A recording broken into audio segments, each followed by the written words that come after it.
Morjes Tytti. No moi Susa. Sä oot perustanut Wow Wonderful Woman Dance Partyn. Ja kertoisit sä vähän, että heräsit sä joku aamu ja ajattelit, että no niin, nyt järjestetään bileet. No kyllä ja ei. Siinä mielessä, että tämä on todella vanha juttu. Juontaa juurensa jo 20 vuoden taakse. Kun lapset olivat pieniä, no ei ihan 20, mutta melkein.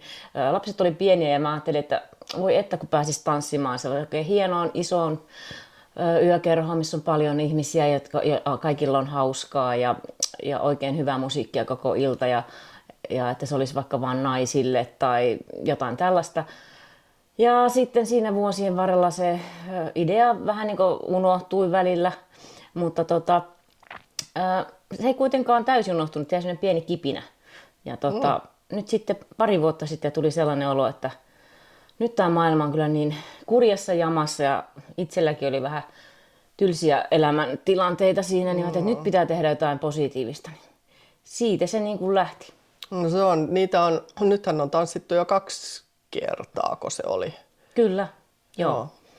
Eli 2023, eli reilu vuosi sitten, naistenpäivän kunniaksi oli ensimmäiset Wow Dance Party ja sitten tapahtuman piti ensin olla vähän niin kuin kertaluonteinen, mutta koska meillä oli niin kivaa ja tapahtuma sai paljon positiivista palautetta, niin sitten innostuttiin ja järjestettiin toiset heti syksyllä tyttöjen oikeuksien päivänä. Ja molemmilla kerroilla oli sitten mukana tämmöinen ajatus hyvän tekeväisyydestä, eli naisten pankki lähti mukaan ja lipputulot lahjoitettiin heille.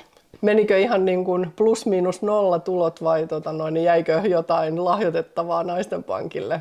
Mikä oli suksee näissä tansseissa? No ihan hyvä, että lähdettiin kyllä ihan jännityksellä liikkeelle, että tuleeko plus-miinus-nolla vai miten käy vai menikö kesälomarahat tähän hankkeeseen, mutta oli ihan yllättävän menestyksekäs, että useampia tuhansia euroja saatiin lahjoitettua naisten pankille. Okei.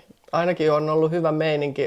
Itse olin mukana siellä ensimmäisestä lähtien, siis silloin vasta vieraana ja nyt niin kuin tässä sitten järjestelemässä, mutta muistan vaan sen ensimmäisen ainakin, ja itse asiassa toisenkin, että tanssilattialle en päässyt lainkaan, koska se oli niin täynnä.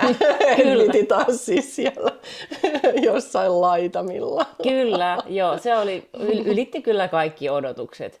Että kyllä kaverit sitä vähän kauhisteli aluksi, kun sanoin, että haluaisin varata Apollon ja että tuleeko tarpeeksi porukkaa, mutta mahtavia tyyppejä liittyi mukaan tähän meidän järjestäjätiimiin ja yhdessä saatiin tällaiset upeat bileet aikaiseksi. No mitäs sitten nyt on tulossa ensi syksynä taas seuraavat 3. Mikäs se on? Homma jatkuu samanlaisenako? No ei ihan samanlaisena, vähän uutta tulee nyt mukaan, että vähän laajennetaan meidän tapahtumaa, eli tämä on nyt Wow People Dance Party, eli kaikki ovat tervetulleita, tai siis 18 vuotta täyttäneet, ja sellaiset ihmiset, jotka on kiinnostuneet samanlaisista asioista ja meidän arvoista, eli tykkää tanssimisesta ja haluaa siinä samalla tehdä hyvää, eli lipputulot edelleen menee hyvän tekeväisyyteen tavalla tai toisella. Tästähän pitää jo itse asiassa toivoa, että tästä tulee joku aivan wow movement -tyyppinen. Tästähän tulee wow movement ja edelleen on lupa tanssia like nobody's watching. Juuri näin. Dance like nobody's watching. Kiitos Tytti. Kiitos Susa.